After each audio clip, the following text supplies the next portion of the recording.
dig the hole before he tries to kill him. He kills him as soon as like he starts digging the hole, which means now you've got to dig the hole, you dumbass. And he goes and the second thing is he doesn't have any real way to dig a hole. He's got like a tire iron that he's using to try and dig a hole, and that's not going to work either. So he's trying to bury Messer's body. He thinks Messer's dead. He comes back, Messer's gone when he comes back with the tire iron from the car. And then Dewey, when he's running around like a chicken with his head cut off, looking for Messer in the dark in the woods, falls down a hill and is knocked unconscious.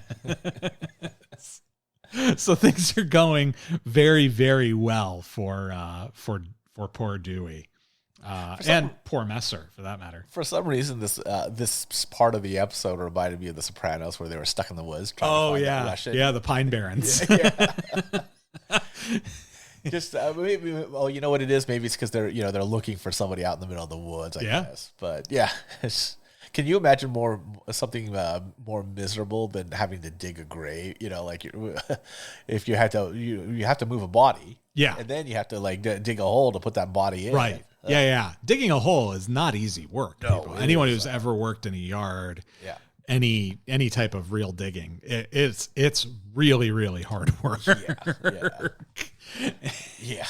Especially on hard packed dirt like this was. I mean, it's gonna take forever to dig that hole. Yeah, and unless you're Boyd Crowder, who can actually do that. Right. Without breaking a sweat. Right. And, in your 3-piece suit.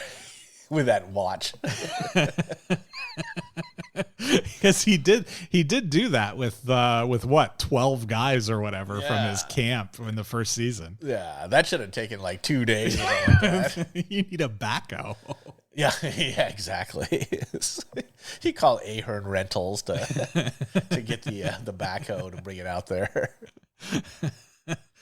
I just need to dig a few post holes. It'll be good. So we find out after the credits roll, we find out that Messer, there's more to Messer than meets the eye. Turns out he was working for Vasquez as an informant on Boyd. They didn't tell Raylan that Messer was an informant on Boyd. But both Art and Vasquez knew. So what's really interesting about that is you have to wonder, what do Vasquez and Art think of Raylan at this point that they didn't share this information with him? There's some indication there that maybe they think he's in cahoots with Boyd. Yeah. Well, I wonder if maybe they got some sort of an inkling as far as, like maybe because Art had he caught that plot, or he understood what happened with Raylan and Winona in season 2. Yeah. I mean, if that doesn't, like you can't, his reputation's not unimpeachable. Right. Unimpeachable. Right. And so Art no longer gives Raylan the benefit of the doubt on stuff like this, right? Because it's cutting the other way. He's like, oh wait, maybe Raylan is into this. He's been willing to bend or outright snap the law before. Maybe he's doing this now. Yeah. And so Raylan's a little aggravated that he's just finding out. But Vasquez being Vasquez is like, well, we're telling you now. Which is exactly the correct answer, too. It's exactly right, yeah. And what we find out, I think this is really interesting. So we find out that Vasquez got a tip from Messer to raid one of Boyd's trap houses. And the question that I had is, and I think I know the answer to this, but I want to hear what you have to say. If the shipment had been delivered and not intercepted by Johnny Crowder, if the shipment had been delivered as intended, would the feds have found the heroin at Boyd's trap house that Messer gave him? Oh, yeah. Actually, why wouldn't they have, right? I mean, other than the timing. The timing, but also the fact that Boyd... They think, and we'll talk about this next episode more, but they think that Boyd knew that Messer was an informant and was feeding him bullshit on purpose. Yeah. So it's like they didn't really find anything at the trap house, but I wonder, like, if I don't know, like if Boyd was really feeding him bullshit, or if they're just giving Boyd too much credit for thinking that he knew Messer was an informant. Well, maybe it was. It was Hot Rod who tipped him off, right, about the that led to the bodies. Oh wait, how did that? I'm gonna have to replay this in my head. Okay, so who tipped him? Johnny tipped. So Johnny works with Hot Rod. Yeah. To hijack the shipment. Yes. But Boyd and Messer, apparently, Boyd has let some information slip, or Messer has come into possession of some information about one of Boyd's houses that he probably is using to cut, package, and distribute the product. Yes. And the feds raid that house, and they don't find anything but baggies and scales or whatever, right? Yeah. They don't find any drugs. But the question is, if they hadn't hijacked his shipment, would that have been there, or was Boyd deliberately feeding them bullshit? I just don't know. Oh yeah. Okay. Like, I just don't know if like it seems like in the next episode, especially, you know, cause Raylan and Tim go and confront Boyd. It feels to me like, or no, that's this episode. That's this episode where Raylan and Tim go to confront Boyd. Yeah. They assume that he knew that Messer was an informant and was feeding him bullshit. But do we know that for sure? I don't think we know for sure that Boyd, because Boyd never gives any other indication that Messer's an informant, right? No. He never says anything to Jimmy or Carl. I don't think so. Anybody else about it. We never really see him working with Messer either, but he did give Messer a phone. So I don't know. And he was getting that take, you know, skimming off the top. So there's that too. So yeah, I don't know. I wonder if they're like giving, you know, they're imputing this kind of omnipotence or omnipresence to Boyd that he doesn't have. Whereas it might as well just be a coincidence, right? Yeah, exactly. Yeah. So I don't know. But that was my question coming out of that. But we then get a scene with Boyd and cousin Johnny. So under the excuse of meeting or of visiting Ava, they have arranged for a parlay at the county jail so that they won't be armed and Johnny can come and go safely without having to worry about Boyd killing him or vice versa. And I have a clip of that I'll play here. It's so important that you saw fit to lure me out here to the county jail on such a beautiful day. Well, you really gotta ask. After you hit a delivery intended for me. I don't know what delivery you're talking about, cousin. Well, specifics ain't that important.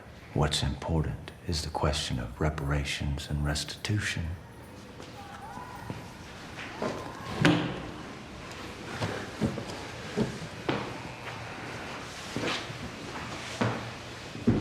Let us start with how you were going to make reparations for me taking a belly full of buckshot on account of you finding Jesus for a minute. Cousin Johnny, your resentments do harbor some grain of truth.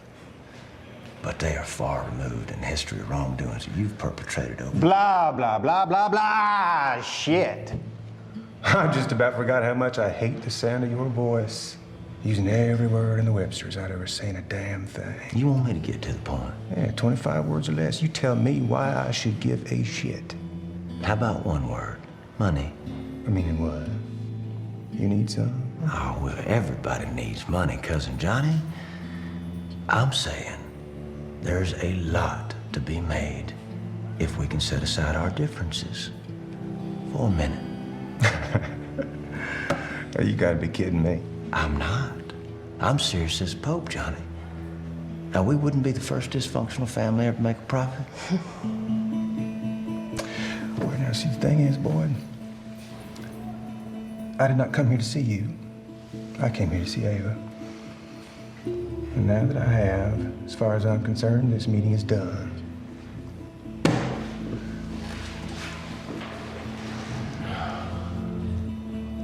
You should have done right by me, cousin. I was a believer for a while. You come to your senses, sweetheart. You drop me a line, I come for you. So I like Boyd's kind of angle here, right? It's, you know what, Johnny, you're right. You've got some legitimate grievances about me, but that's not what we're here to talk about. We're here to talk about money and how we can all make a lot more of it. And Johnny doesn't want to hear it because Johnny has had enough, right? Yes. Johnny is, I do love using every word in the Webster's without ever saying a damn thing or something like that, right? Yeah. By the way, like him trying to make a play for Ava, or that's talk about bad timing, huh? Good old incel Johnny. Yeah. I have never felt the touch of a woman before. I love you, Ava. I love you. I'll take care of you the way he can't. Yeah. Yeah, that's exactly what Ava wants. Right? Yeah, exactly. She's so repulsed by Johnny Crowder that when he sits down at the table, she moves to sit further away from him. Did you catch that? Yeah. It's so good. It's so, just like a subtle touch there. We had cut the part earlier in that conversation where she said that she would have had Boyd string him up until she got out of jail so she could watch what happens to him. So, yeah, she's not a big fan of Cousin Johnny's. And what's really interesting is that Boyd leaves the jail without speaking to Ava. Yeah. So they just kind of look at each other and he just leaves. That's another subtle, like you had mentioned last week, I think it was, about the deterioration of the relationship. Yes. Over the course of the season. Yeah, the erosion of out of sight, out of mind for Boyd, right? It's like, I mean, he's doing a lot of stuff to arguably get Ava out of jail. Yeah. But at the same time, it's all very, very self-serving for his business also, and self-preservation. Yeah. Everything he's doing with Paxton and Mara and Mooney is to preserve himself as well as to potentially get Ava out of jail. And it's primarily focused on self-preservation. Yeah. So basically the deal is Boyd wants his product back. He makes Johnny an offer to go into business together. Johnny turns him down flat. Boyd leaves. Carl is following Johnny to find out who he's going to meet with, because they want to know where the heroin is, what he's going to do with it, who he's going to sell it to, all of that. So they're trying to keep an eye on him to figure out where he's going. So, because Messer is a federal informant, his disappearance has attracted the attention of the marshals. And Raylan and Tim show up at Audrey's looking for Messer, and they find Kendall behind the bar. They come in like a wrecking ball, right? Yeah. They come in, and what does Kendall say? He says, "What are you doing here?" And Tim says, "Whatever we want." It's just like the toxic police kind of answer to that question. Yeah. And they discuss. Tim and Raylan discuss Messer being an informant just out in the open at Audrey's. Yeah. So like there's people around, Kendall's around. They're just openly talking about Messer being a federal informant. And so you have to assume that's strategy on their part, right? Yeah.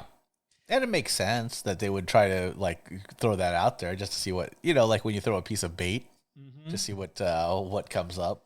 Yeah, dynamite fishing is what Raylan had called it in a prior season, right? That's like right. You just throw it out there and see what happens. Yeah. You end up with all the criminals killing each other. But yeah, so they don't find Messer. They have a run-in with Kendall. Raylan realizes that Kendall is in fact Kendall Crowe, and that starts the wheels turning for sure. He says he has a shotgun behind the counter, but he's really got a baseball bat. And Tim says, "We could have shot you, Yeah. So, do you think that Kendall? Do you think Raylan? Because this is my thought, just quickly, is that I think that Raylan, as we find out later in later episodes, I think maybe Raylan sees a lot of similarities between his upbringing and what Kendall's going through, as far as that whole criminal. His dad is a criminal, or everybody in his family is all like, just not good people. Yeah, I think you're right. I think Raylan kind of takes it to heart almost in a way that is surprising, right? Because I mean, he has very little in common with Kendall Crowe, I would say. Yeah.